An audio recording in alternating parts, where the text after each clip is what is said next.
এজন্য আল্লাহ পাক এই সূরাতুল কাহফের মধ্যে, সূরাতুল কাহফের 83 নম্বর আয়াত থেকে 101 নম্বর আয়াত পর্যন্ত আল্লাহ রাব্বুল আলামিন যুলকারনাইনের গোটা শাসন ব্যবস্থাকে সংক্ষেপে সামারি আকারে তুলে ধরেছেন। আল্লাহ রাব্বুল আলামিন যদি তৌফিক দেন, আমরা এই কোরআনের এই আয়াতগুলোর আলোকে আমরা সংক্ষেপে কথা বলবো যুলকারনাইন কেমন ছিলেন, তার শাসন আমলটা কেমন ছিলেন, তিনি কিভাবে শাসন ব্যবস্থা পরিচালনা করতেন। আমরা তাফসিরের মধ্যে পেয়েছি যুলকারনাইনের তিনটা গুণ ছিল, ভালো তিনটা গুণ। তার মধ্যে 1 নম্বর হচ্ছে তিনি ন্যায়পরায়ণ শাসক ছিলেন। ন্যায়পরায়ণ শাসক, তিনি কারো উপরে জুলুম করতেন না। ন্যায়পরায়ণ শাসক ওই ব্যক্তিকে বলা হয় যিনি সকল মানুষকে তিনি আর এক দৃষ্টিতে দেখবেন। এটা হলো ন্যায়পরায়ণ শাসকের একটা গুণ। তো সেই গুণটা যুলকারনাইনের ছিল। দ্বিতীয় আরেকটা হচ্ছে তিনি ন্যায় বিচারক ছিলেন, ন্যায় বিচার করতেন। ন্যায়পরায়ণ শাসক, তিনি ন্যায় বিচারটা করতেন। তিনি কারো উপরে জোর জবরদস্তি জুলুম করতেন না। যিনি অপরাধ করতেন তার বিচার করতেন। তৃতীয় যে গুণটা ছিল, তিনি উত্তম চরিত্রের অধিকারী ছিলেন। এই 3টা গুণ যুলকারনাইনের ভিতরে ছিলেন। তার প্রধান হাতিয়ার ছিলেন এই 3টা গুণ তার ভিতরে ছিলেন। তো আমরা আল্লাহ রাব্বুল আলামিন ওনার বিষয়ে যে কথাটুকু বলেছেন, আমরা ওই কোরআনের আলোকে সংক্ষেপে কথাগুলো বলবো ইনশাআল্লাহ। আল্লাহ রাব্বুল আলামিন কালামে মাজিদের সূরাতুল কাহফের 83 নম্বর আয়াতের মধ্যে বলেন, ওয়াসআলুনাকা আন যিল করনাইন কুল সাআতলু আলাইকুম মিনহু যিকরা। আর হে মুহাম্মদ, এরা যদি আপনাকে যুলকারনাইন সম্পর্কে জিজ্ঞাসা করে, আপনি এদেরকে বলে দিন আমি তার সম্বন্ধে কিছু কথা তোমাদেরকে শোনাচ্ছি। কি কথা শোনাবেন আল্লাহ পাক সেটা বলেন। ইন্না মাক্কান্না লাহু ফিল আরদি ওয়া আতাইনাহু মিন কুল্লি শাইইন সাবাবা। 84 নম্বর আয়াতের মধ্যে আল্লাহ বলেন, আমি তাকে পৃথিবীতে কর্তৃত্ব দিয়ে রেখেছিলাম এবং তাকে সব রকমের সাজ সরঞ্জাম ও উপকরণ দিয়েছিলাম, সেই উপকরণ দ্বারা যুলকারনাইন তার গোটা পৃথিবী শাসন করতেন, পরিচালনা করতেন। পরের আয়াতে বলেন ফাতমা সাবাবা। পরের আয়াতে বলেন সে প্রথম পশ্চিমে এক অভিযান দিলেন, সাজ সরঞ্জাম করলেন।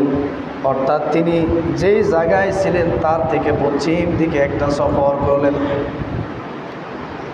ওই অবস্থান থেকে পশ্চিম দিকে তখন তিনি সফর করা শুরু করলেন।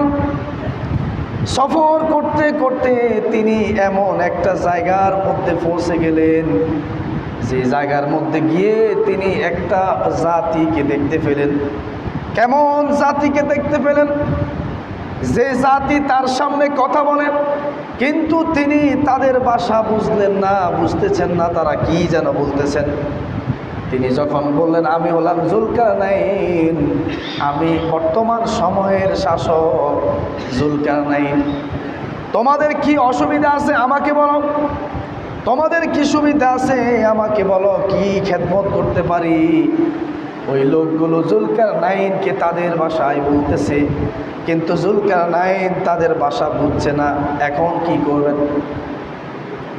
তাফসীরের মধ্যে একটা কথা এসেছেন, আঞ্চলিক ভাষায় যাকে দোভাষী বলা হয়, ট্রান্সলেটর, যিনি অনুবাদ করে দেন, যিনি বুঝিয়ে দেন, তার মধ্য থেকে একজন লোক যুলকারনাইনকে ডাক দিয়ে বললেন, ও যুলকারনাইন, এই লোকগুলো আপনার কাছে একটা আরজি পেশ করতেছে। তারা বর্তমান সময়ে খুব কষ্টের মধ্যে আছে, জুলুমের মধ্যে আছে। তাদেরকে ইয়াজুজ মাজুজ নামক কিছু মানুষ অথবা কিছু জন্তু অথবা কিছু মাকলুকাত তাদেরকে ডিস্টার্ব করতেছে। এখন এই ইয়াজুজ মাজুজ থেকে আপনার কাছ থেকে তারা পরিত্রাণ চাচ্ছে। ইয়াজুজ মাজুজ বছরে কয়েকবার আসে, আসার পরে তাদের উপরে জুলুম করে, তাদের জানের ক্ষতি করে, মালের ক্ষতি করে, সম্পদের ক্ষতি করে। এমত অবস্থায় আপনি জুলকারনাইন থেকে, আপনি ইয়াজুজ মাজুজ থেকে তাদেরকে রক্ষা করবেন, হেফাজত করবেন। তারা এই আবদারটা আপনার উপরে রাখতেছে, এমত অবস্থায় আপনি কি করবেন? আমার ভাইয়েরা খুব লক্ষ্য করেন, যেই জায়গার মধ্যে তিনারা গেলেন আজকের তাফসীরের মধ্যে, সেই জায়গাটার যেই নামটা দেওয়া হয়েছে বর্তমান তৎকালীন সময়ে, সেই জায়গাটার নাম ছিল ককেশাক। ককেশাক নামক একটা জায়গা, এই জাতিগুলো সেখানে বসবাস করতেন। সেখানে বর্ণনা দেওয়া হয়েছে তার পূর্ব দিকে ভারত মহাসাগর অবস্থিত, তার পশ্চিম দিকে কাস্পিয়ান সাগর অবস্থিত, তার অপর দিকে কৃষ্ণ সাগর অবস্থিত, অন্যদিকে লোহিত সাগর অবস্থিত। এখন মাঝামাঝি তারা পাহাড়ের একটা গিরিগুহা, ছোট্ট একটা জায়গার মধ্যে এই জাতিগুলো বসবাস করতেছে।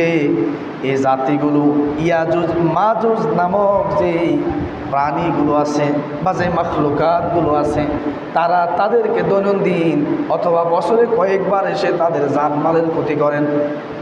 এমত অবস্থায় আপনি তাদেরকে রক্ষা করবেন অথবা তাদেরকে ওদের ইয়াজুজ মাজুজের জুলুম থেকে তাদেরকে আপনি রক্ষা করবেন।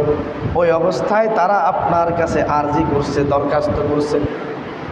ওই লোকগুলো যে জায়গার মধ্যে তারা বসবাস করতেছে, ককেশাক জায়গার নামটা হলো ককেশাক, এই জায়গার মধ্যে তারা অবস্থান করতেছে। এখন জুলকারনাইন তাদেরকে জিজ্ঞাসা করলো যে তোমাদের জান মাল ক্ষতি এই ইয়াজুজ মাজুজ কিভাবে করতে থাকে? তখন তারা বিস্তারিত বলা শুরু করলো যে আমরা তাদের জন্য কোনো শান্তি পাচ্ছি না, তাদের জন্য আমরা আরামে বসবাস করতে পারি না, তারা আমাদের ডিস্টার্ব করে, জানের ক্ষতি করে, মালের ক্ষতি করে, সম্পদের ক্ষতি করে, আমাদের পুরো বিভিন্নভাবে বিভিন্ন সময় এসে তারা আমাদের উপর জোর জবরদস্তি করে, জুলুম নির্যাতন করে। আপনি আমাদেরকে এমন অবস্থায় এদের থেকে রক্ষা করুন, আমাদেরকে বাঁচান।